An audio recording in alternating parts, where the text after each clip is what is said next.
Alright everybody, welcome back to another Friday Night Magic tournament here at Lost Legion Games and Comics in South Charleston, West Virginia. My name, as always, is Zachary Evans. I'm by myself here tonight, but that doesn't mean we don't have some standard action for you. We're already into our round 1 feature match. You'll have to forgive me, there's a low turnout tonight, just in general. Not a lot of ambient noise out there, so I will have to try to keep it down a little bit so that our feature match players don't hear me commentating on it. Already into round 1 of 4 rounds tonight. Just Swiss tonight, no cut to top 8. But we will be broadcasting all 4 rounds. Already into the first match. On the left, stream regular Joseph Deal, who's playing his big Boros deck, which is, we should all be familiar at this point, as it is somewhat of a pillar of the format, somewhat in between a control deck and an aggro deck. And his opponent, Yen-shyang, playing black-white control. He does have a Boros temple there, but that is simply for scrying purposes. He is on black-white control, resolving what looks like a turn 1 Thoughtseize here, facing a choice between a Perforos, a Reckoner, Chain to the Rocks, and a Chandra Pyromaster, and he does in fact take the Perforos, as that is one card in Joseph's deck that Yen cannot answer directly. And then, not surprisingly, Joseph untaps and slams his Boros Reckoner.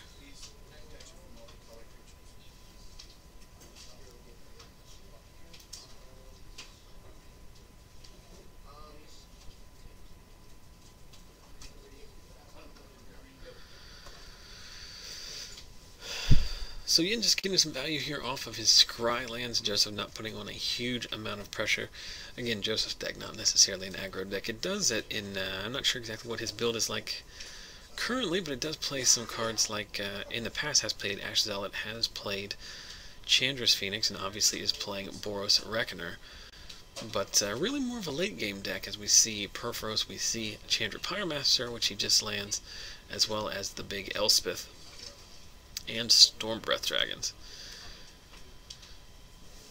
So Chandra sticks. Chandra not nearly as good in this matchup as it is in a lot of matchups, since Yen is playing Hero's Downfall, and since he is running main deck Blood Baron of Iskopa, which shows up. It's going to be very difficult for Joseph to deal with outside of Amizium Mortars.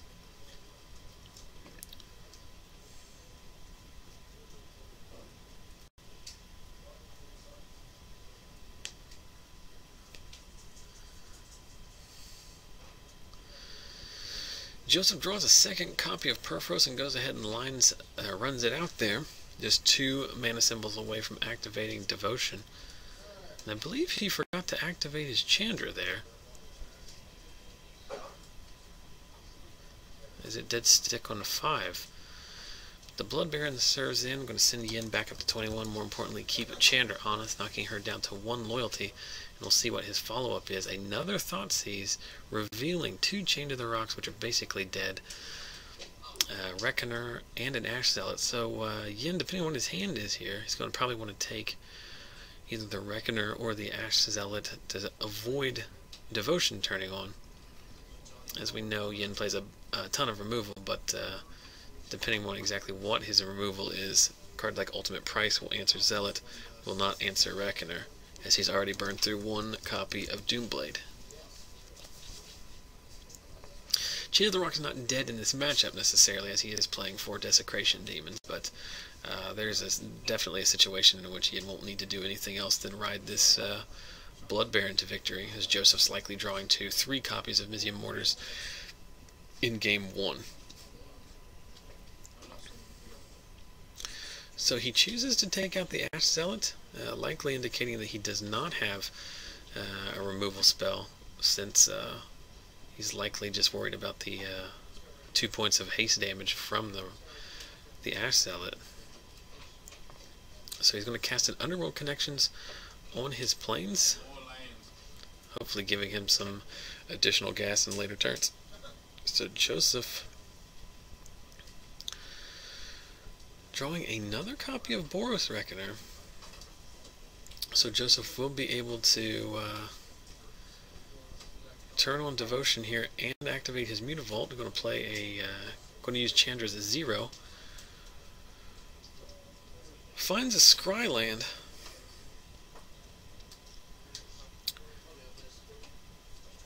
Again, Yen's going to take 2 off the Perfor's trigger. Now Joseph deciding what he wants to do. He can fire up that Mutavault, send in for 8 with the Perforos, problem being his Chandra would die next turn as he wouldn't be able to block with his Reckoner.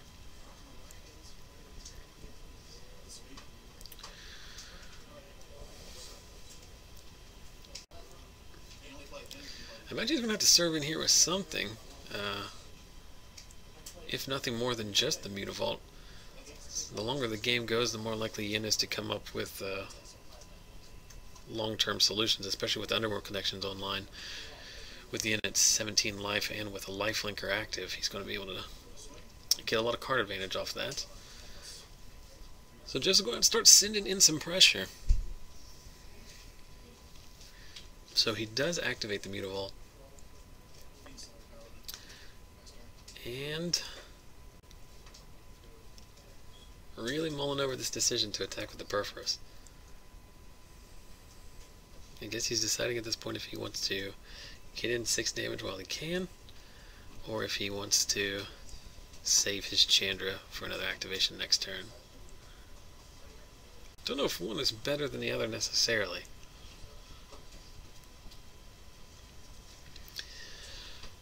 So in the end, he does decide to serve in with both of his active creatures, knock Yen all the way down to 9.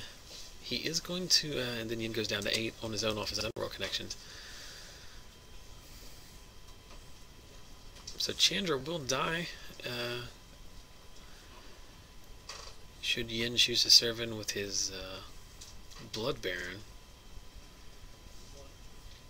Yen desperately looking for an answer here. He needs to find a way to deal with that Reckoner. A lot of cards in his deck do not. Obviously, Ultimate Price does not. Last Breath does not. So as expected, Blood Baron finishes off the Chandra. We know that Joseph's going to be able to replace the Devotion count with the other Boros Reckoner that's in his hand currently. So with that, barring a removal spell, with that Reckoner's trigger off of Perforos and an activated Mutavault, Yen is dead on board as it sits.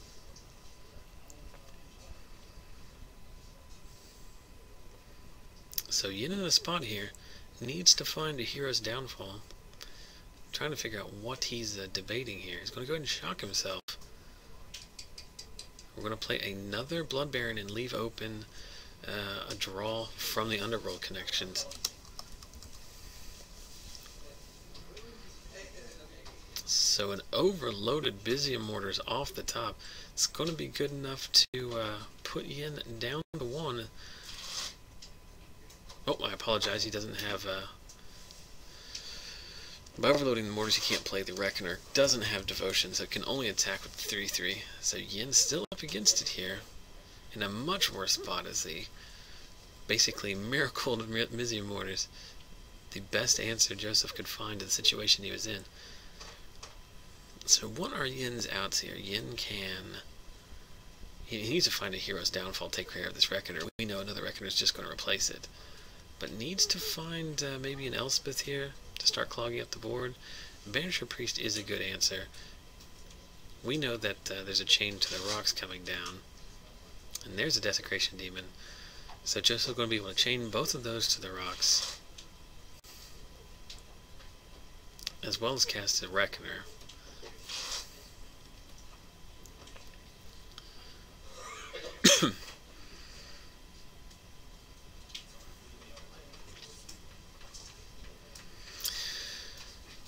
So with the Perforos trigger from the first Reckoner coming back after the Banisher Priest got chained to the rocks, plus casting another Reckoner from his hand and being able to attack at that point, Joseph finds a way to beat a double Blood Baron draw, and he moves up 1 game to our left.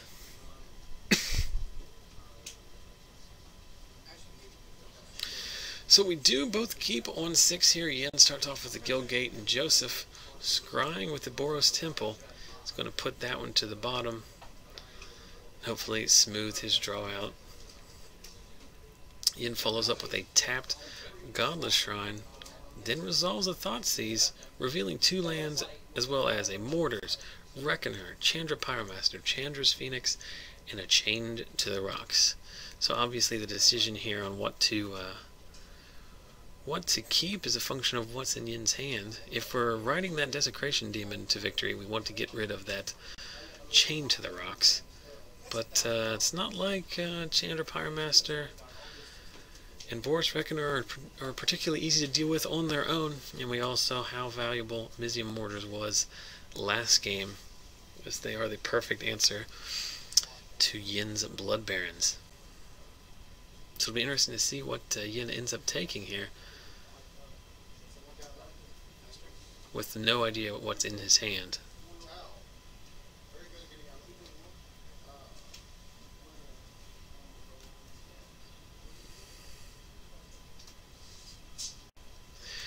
So he does in fact take the Chain of the Rocks, more than likely as we suspected, to protect that Desecration Demon, which we expect to come down on turn 4 here.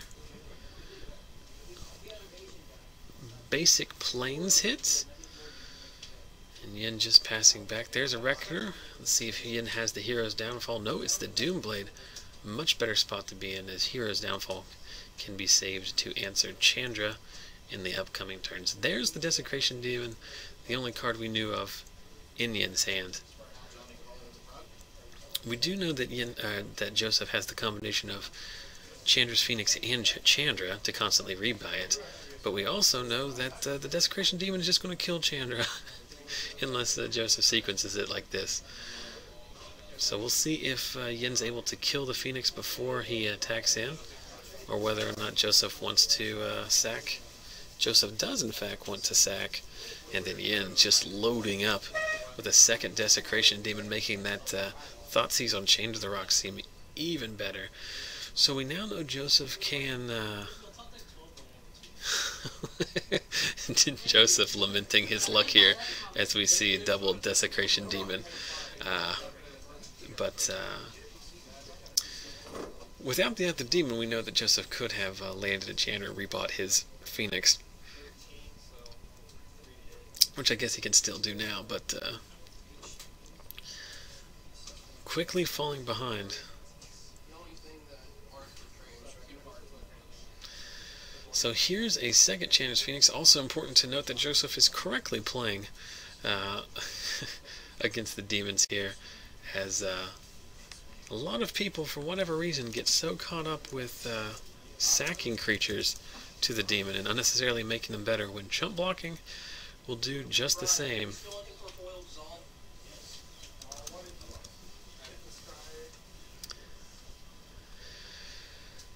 So he adds another Phoenix as well as an Ash Zealot here. Yen finds a 6th land. Just 2 cards in hand. Yen moves to combat. We're going to tap down one of the demons, likely chump out the other one. So we have staved off 18 points worth of damage here. But Yen's draw is brutal. As a turn 6 Elspeth making an appearance, we're going to make some tokens, and then Joseph well behind at this point. Chain to the Rock's not really going to do anything here. Mizzium Mortar's not going to do anything here, but just fog a turn's worth of Elspeth tokens. We are definitely up against it if we're the Boros deck here. Joseph draws a Mutavault. We know he has a Chandra and the Mizzium Mortars, both of which we saw revealed off a turn 2 Thoughtseize. None of them are going to be good enough here. You can overload Mortars. All that will do is effectively be a healing salve as it clears out the tokens. I guess we just have to cast Chandra here and save 6 life.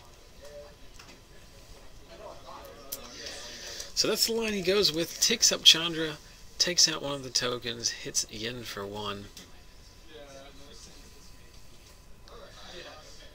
So this attack is not lethal.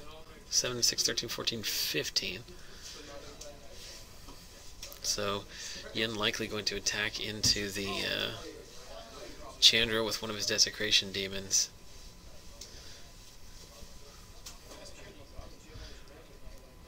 So in this case, Joseph's Chandra is a Fork Bolt for 4 mana that also gains about 6 life. Not the spot you want to be in with one of the better Planeswalkers in Standard, but sometimes your opponent has the double Desecration Demon Elspeth draw. Shout out to Mountaineers29 in the chat saying hello. Hello to you as well. And also an answer to a question in the chat. We are streaming from Lost Legion Games and Comics in South Charleston, West Virginia.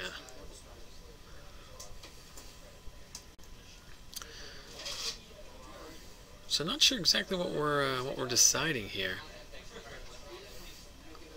Don't really think it matters. I can't imagine a sequence of draws in which Joseph comes back in this game. So interesting, Joseph choosing not to. Well, I guess it doesn't matter. He can activate his Mutavault and sack it, but he has to do so pre-combat. So Yen can always just attack with the other demon. It's not like he can do it after Yen has assigned his attackers. So that was just my mistake. Joseph draws planes off the top. We know he has a Mortars and 2 Chandra's Phoenix, which he's rebought. The Phoenixes will allow him to survive another turn, as they can both chomp the 2 Desecration Demons, but that's not going to get us anywhere in the long term. Especially since Yen has also added an Erebos to the board. So Joseph passes back. Yen with a Temple off the top. Keeping the card on top cannot be good for Joseph. Yen going to activate Erebos to draw that card. I guess if it's a removal spell, it'll make his attack lethal, as one of his demons, or his 6-power demon, will be able to get through, plus the 5 tokens, plus Erebos. So I'm not sure why we drew pre-combat. Now Joseph's going to sack his Mutavault to tap one of them. So a second demon gets a counter. Then we serve in with everybody. Joseph's going to have to... well, he can kill a token if he wants to. That will put him down to 1, but he's going to chump block the big cards. Joseph praying for something. I don't know what he hopes for. Wrath of God is not legal in this format. A balance, maybe. Some kind of 3 Black Lotus plus Warp World.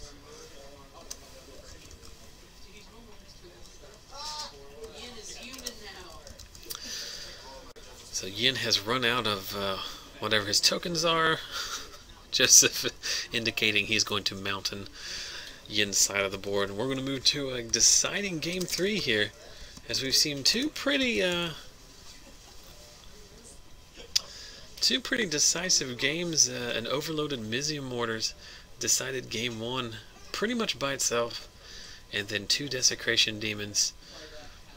Doing the same for Yen in the Equalizer in game 2, so we move to game 3 with Joseph on the play to see who's going to win this matchup of Big Boros and Black-White Control. For just being the next state over, basically, it's very difficult to get to DC from where we are. It's about 6 hours. It's actually closer to drive to Indianapolis from here than it is to DC. So unfortunately, I'm going to miss DC this year. But best of luck to everybody who is going. Play some old cards and have a good time. Shout out to Breaky19 in the chat saying hello. Glad you can join us. Looks like we finally resolved our mulligans here. Looks like Yen went down to 6 after taking a month of Sundays to sideboard. Emphatically slamming a Thoughtseize here. And Joseph reveals a hand of goodies. Elspeth, Chandra, Boros Reckoner, and Chained to the Rocks. Yen going to go ahead and write these down so he has perfect information later in the game. And again, this decision, relies so heavily on what Yen's draw looks like. Last game we saw him take a Chain to the Rocks because he was on a Desecration Demon plan. But in this case, he might be taking a Chandra or a Reckoner, depending upon what his removal situation is. Yen playing 4 copies of Hero's Downfall. We haven't seen any of them in the first 2 games. Getting rowdy out there, it sounds like. So it looks like Reckoner goes away. So Yen either light on removal or does have the Hero's Downfall and is just sitting back to take out a Chandra later.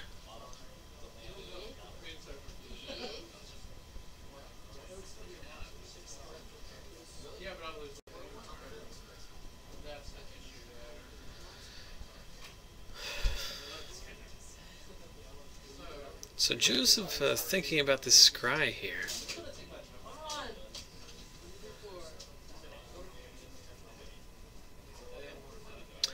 To be quite honest, I don't know what's going on there. It looks like they're joking about drawing 4 or something. Can't be for sure. It's Friday, everyone's had a long week. So there's a certain degree of non-sensory and antics out there tonight. So Yen's scrying off his own temple. Has a thinker here. Unfortunately, due to the way that Yen sits and holds cards, we can't see exactly what's in his hand. We decide to leave it on top. Joseph plays a Sacred Foundry tapped. Looks like he has drawn 2 lands since revealing his hand off the turn 1 Thoughtseizes. A mountain and another Sacred Foundry in his hand. Joined now by Chris Booth. Chris Booth in the booth. Yeah, there you go. That's what they say. What game are we on? 3? We are on 3, the decider here. Yen landing a Lifebane Zombie that's going to whiff here, as it often is going to in this situation. Interesting that he would run that out knowing that Chandra was coming down. But I guess just trying to prevent against... I really don't know what he was trying to prevent against. We know that Joseph doesn't have a... Yeah, that's Hero's Downfall, taking out the Chandra Pyremaster.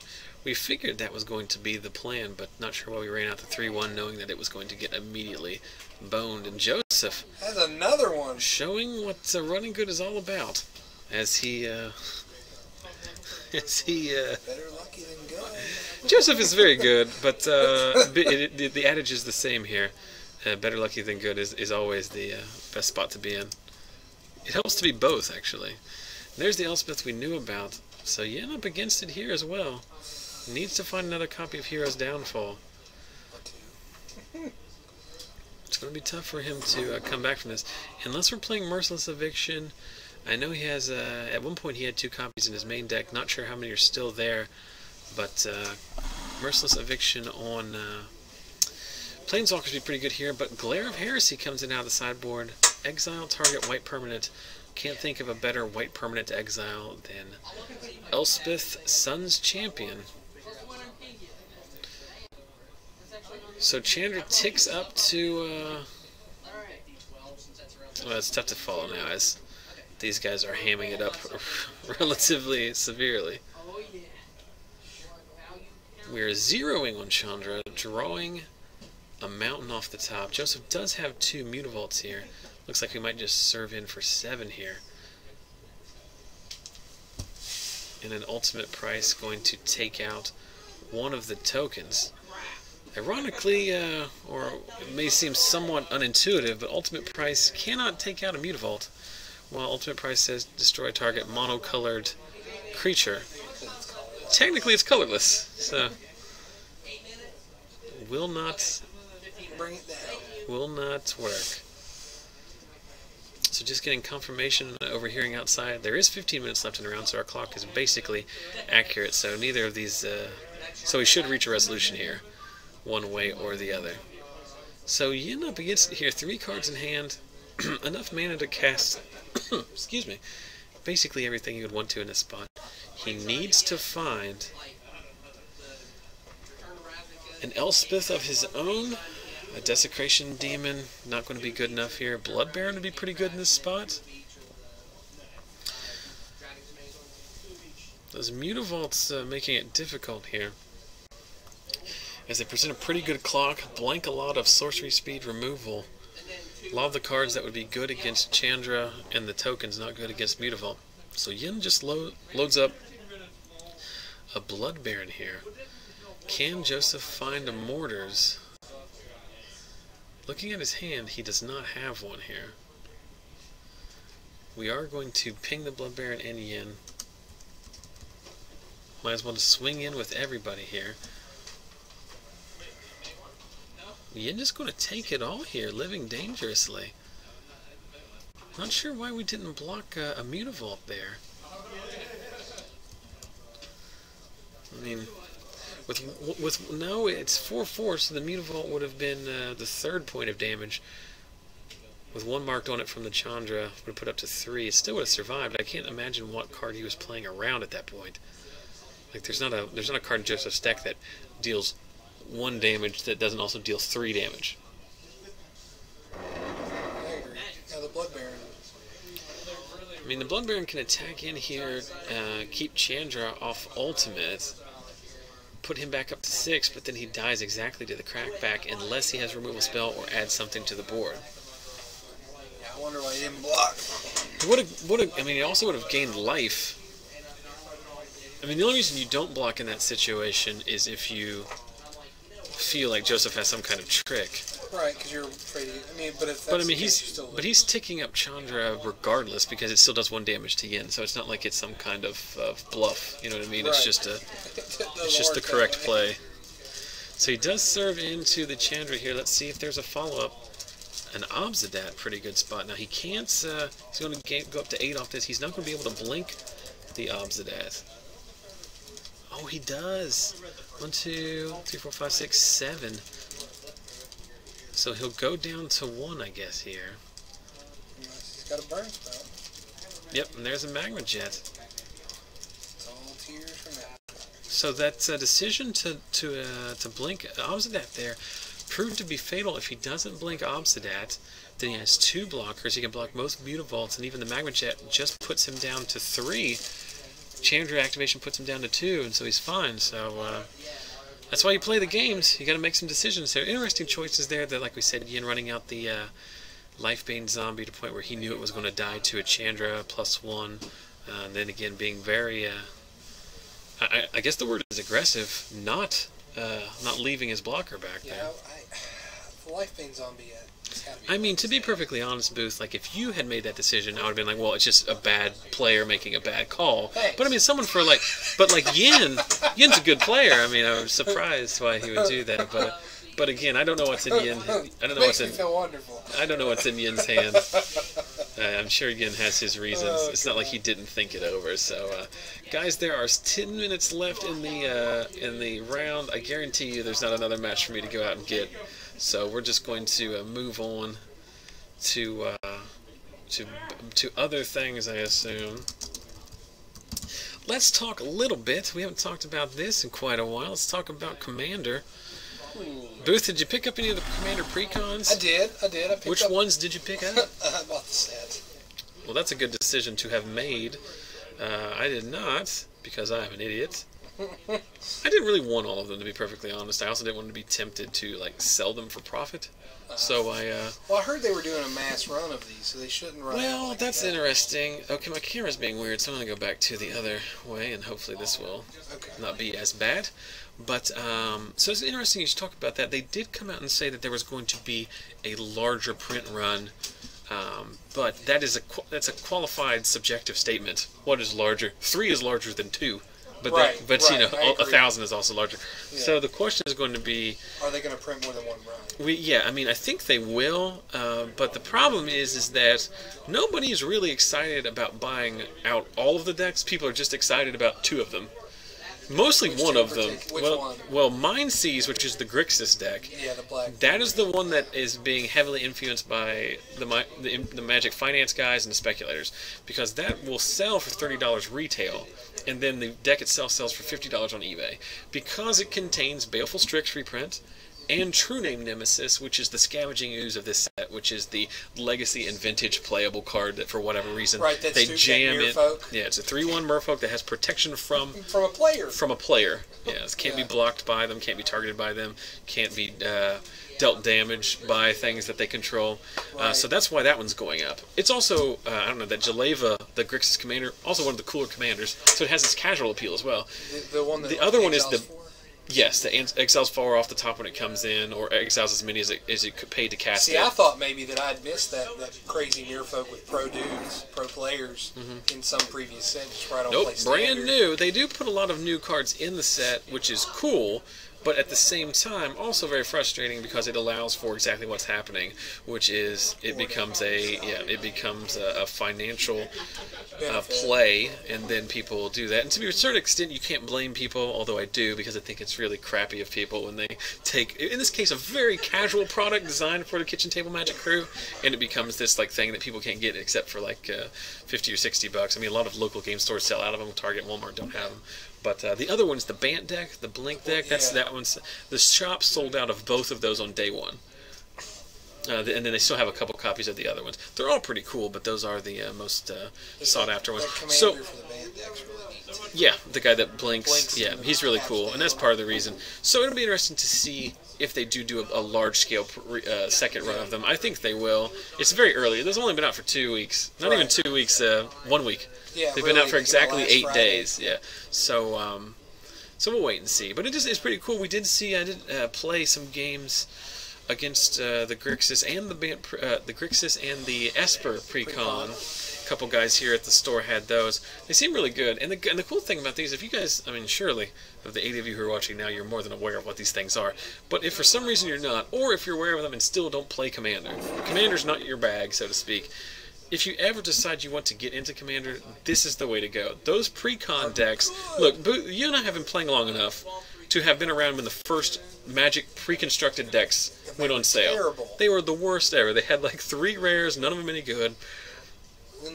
They're all singletons. There was no synergy. I mean, there's synergy, but the decks were awful. You couldn't pick them up and go into FNM and play with them, obviously. No. They have really figured out over the last couple years with the event decks that they've printed that are if you make them good enough, players will get them. Yeah, and you can literally pick those decks up, and a good player can go to FNM and make it top 8. Yeah. You know, they're not going to win a Pro Tour, but they're competitive. They have good cards in them. They're worth their money. The Commander Precons, both the first run 3 years ago and this one, are just fantastic. Right out of the box, they've got a lot of cool reprints. They've got a lot of... they get functional reprints, too. You're getting stuff like Yes. Soul Rings, like... You know, things that Everyone has a Soul Ring and Command Tower, and you should buy it just for that. Right. But the thing is you can get you can never have played a game of Commander before. You can be overwhelmed by the idea of putting together a 100-card deck. You can buy one of these Precon decks. It's playable out of the box. You have 3 legends on color in each set. All of them are interchangeable. Right. You can completely change your deck. You can change your playstyle. You can modify a few cards here or there. They are awesome. And so I'm hoping they print more of them. You know, number one, because as someone who probably wants to pick up a play set of True Name Nemesis, it'd be a lot more fun to spend $60 instead of, you know, 120 to 140 currently. Yeah. But to answer some questions, Chandra's +1 means I can't block. what was the... Oh. Could you hear me saying that? No, I can't. We're just curious why you threw that one guy away.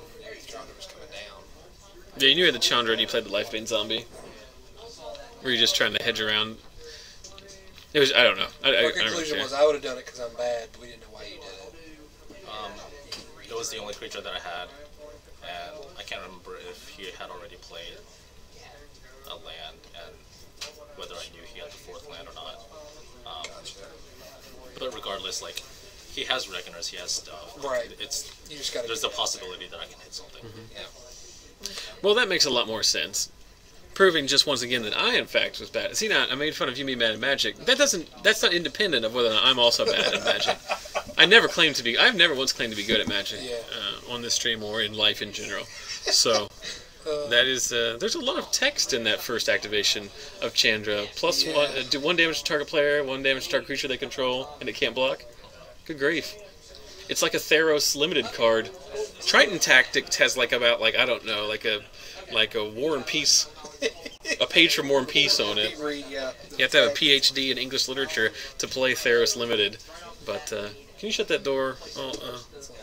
Theros limited is exactly next week.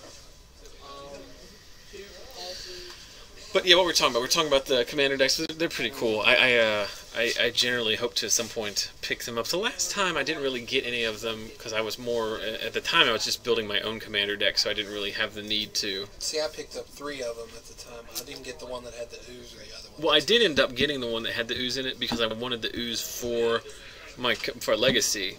And then I kept that deck together without the ooze to play. I think I eventually busted it up because it wasn't my place. It wasn't my jam booth. It wasn't my jam. Well, I mean, at the time, I was other than Cube, I didn't even have Commander together. And like they were just always there was 3 of them sitting in the back corner of the shop there, and I was just like, fine, I'll get them. And then like I look online, I'm like, what are these other 2? Because like I still don't have the red, white, and black one or the one that had the ooze. Yeah, bought the first round. There wasn't a lot of like the ooze became like a financial play because it moved. Well, and there were some cards in there that people generally made a splash in some other formats. First of all, you're reprinting Command Tower and Soul Ring, so everybody got those. There are a lot of people who didn't have them, and that's just a good way to pick them up. Well, I mean, Command Tower wasn't a card until that point, and it's an auto include in every Commander deck. Then you've got Flusterstorm, which has become a Legacy standout. You've got Chaos Warp, which was, before that point, there really wasn't a card like that, which was a red instant speed Vindicate. It gave red an answer to, enchantments to cards that it hadn't been able to remove before. It's not taken off like Flusterstorm, but Chaos Warp has appeared in the sideboard of Legacy and Vintage decks as a limited copy, 1, maybe 2, in some decks that just need an answer to something that they otherwise couldn't have beat. So that was pretty big. Scavenging Ooze obviously was the biggest impact. So much so that they reprinted it in Standard, so that would be available in Modern, and then bring the price down to a much reasonable. I mean, it was $40 at High Point. Where is it now? Where it's like 15 to 20, maybe 15? 15 retail. 15 retail, so that's a much better spot. I mean, you can't argue with a 3-format rare being a $15 card. $40 card is a little bit more, especially when the only reason it's that expensive is because they never printed it before, and they put it as a one-of in a casual deck that was a limited run. But those are pretty cool. I'm glad to see that they are supporting Commander as a format, and I think they're doing it right. The one that made me the happiest part was just doing stuff with, and I hope they continue it, is continue to print Commanders that do stuff in the command zone. Yeah, see, now that's interesting because there's a couple other people I know who don't like that. But I agree with you. I think it's neat that they're, of course, Booth's talking about, for example, the giant guy. Yeah, that he does something if he's in your command zone. Or there's, I think, one of the Bant guys you can play from the command zone for an activated ability, so it always costs 4. Yeah, it's so it doesn't get bigger. The Grixis one we just talked about, the more mana you pay, her ability does something based on the mana you pay for. So obviously that's Commander built into it as it goes from 4 to 6 to 8. Right. I think that's neat. That's cool. I mean, it's a casual format. It's supposed to be fun. People forget Commander's supposed to be casual. You're supposed to have cool stuff happen. That's what it's all about. Not every card was put into Commander specifically so that it can be, or so that it can be ported over to like an Eternal format. True Name Nemesis. There's no reason True Name Nemesis should be. I would argue it shouldn't be a Magic card because everyone knows how much people hate hexproof, and this is like the ultimate hexproof. Pro player.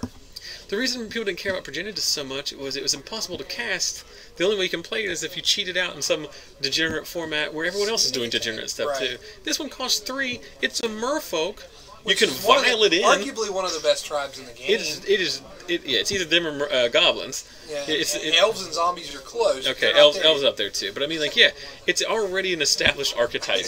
Like if they had to make it like True Name Nemesis, and it was like, I don't know, a bear, like a literal bear. Not the slang term, but like something like that. Creature type bear. Not a Question in the chat: are we going to put some games on in between rounds, like Commander? Well, I have never played a Commander game that would have been finished in 3 minutes. Last week we did do some Legacy. Alec was playing one earlier when I was walking back here. Yeah, but they were done very quickly. Oh, well. That was like 30 minutes ago. We might. Of course, this round ended with less than 10 minutes in the round, so it's hard to squeeze something in Plus, there. having a Commander guy scoop up and move, if they've already started, they're probably not permanents out there. Uh-oh, round 2 coming up. JB almost killed himself No Garrett with tonight. scissors. He had to work late. He should be here later. Who am I playing?